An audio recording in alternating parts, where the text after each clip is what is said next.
Hi, welcome to week 2. Let's talk about reconciliation. There are many things in our lives that need reconciled. We're beginning to read in Cannon's book about the need to eliminate racial and ethnic exclusivism in the church because essentially we are all one in Christ. The authors of Forgive Us also talk to us about the need to find racial reconciliation between Indigenous people, African Americans, and people of color. We also need to reconcile with our parents and children. I have really great parents, but have had to pray over and work through some of the hurts I endured from a childhood marked by busyness and crowdedness. And for those of us with children, we see daily how we need to connect with our kids and make sure that things are right between us. We have a responsibility to guide and discipline, but we can't make everything about discipline or else we instill hurt and distrust in our kids. We need to reconcile between our significant others, too. Mark and I both have very strong personalities. We don't fight so much as we hurt each other's feelings on accident. Some days are easy, but others are so hard. We are having to learn how to lay aside our pride and self-will in order to be loving, patient, and kind. We need to reconcile with each other moment by moment in order to stay healthy. And the most important reconciliation comes when we surrender ourselves to God and stand under the power of Christ's sacrifice for our sins. We don't have to work and work and work for this reconciliation like we do with our neighbors and family members, though. God did the reconciling for us through Christ's sacrifice. And our responsibility? It's to believe, to have faith. Romans 3:26 says, God did this to demonstrate his righteousness, for he himself is fair and just, and he declares sinners to be right in his sight when they believe in Jesus. Now, experts believe Paul is speaking about a legal justification here, using legal terminology and using the courtroom as a background. You'll read about this later this week. I met a man in passing who found out I was a Christian a few years ago. He told me he desperately wanted to be a Christian, but he couldn't because he didn't speak in tongues. I asked where he heard that, and with tears in his eyes, he told me that his church taught that if you didn't speak in tongues, you weren't saved. I tried to tell him about how Romans tells us we are saved by faith, not works, but I couldn't get through to him. He was stuck on it. To this day, I am sick for this man and pray other Christians are able to speak truth into his life and that he'd hear it. So I'm writing my PhD dissertation on human trafficking.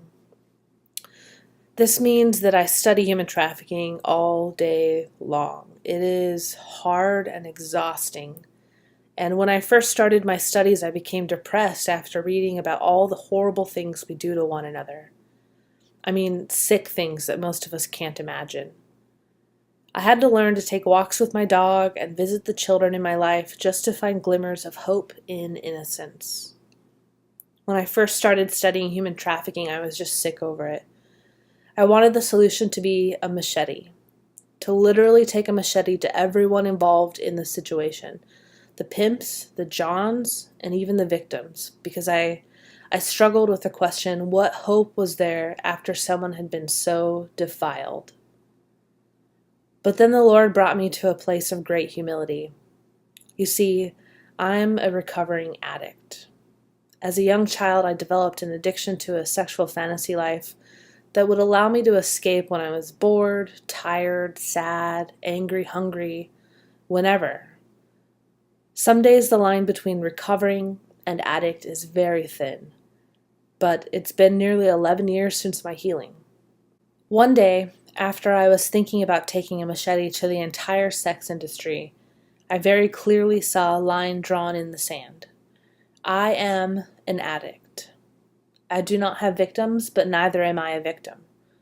If we are to draw a line in the sand between the victims and the addicts, I realized that I am on the wrong side. And you see, God's grace is so extraordinary that I have been healed from my addiction. I now speak at retreats and conferences on sex addiction. My relationship with my husband is whole and pure because of the level of healing God provided me. I watched an interview of a man who was a former trafficker. It was his job to keep the kidnapped women quiet and submissive, and he did this by giving them drugs and beating them often. But one day he found Jesus, and he discovered that Christ's sacrifice is big enough for even him, for even me, for even you. One of the reasons I'm in the field that I'm in is because of this picture. The picture of a singer is of a singer-songwriter, Natalie Grant. The story goes like this. One day Natalie was watching an episode of Law & Order. The episode was about current-day slavery, and she thought to herself, this can't really be a thing. So she got online and Googled human trafficking. She discovered that it is a very real and serious evil, larger now than it has ever been in the history of humanity. Within 6 months, she and her husband were in Mumbai, India, walking the red light district to see firsthand what sex slavery looks like. She recalls walking down the street and looking up at a second-story window. In the window, she could see a little girl in a cage.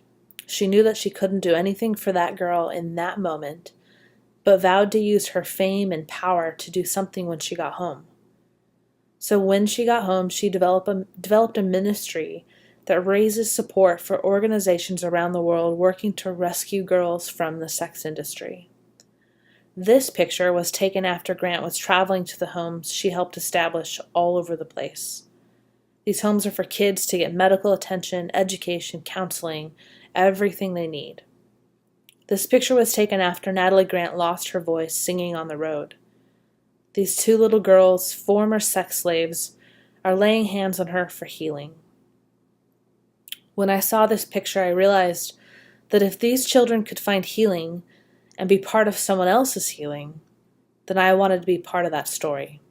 I wanted to invest and help others find similar healing. So I no longer want to take a machete to anyone.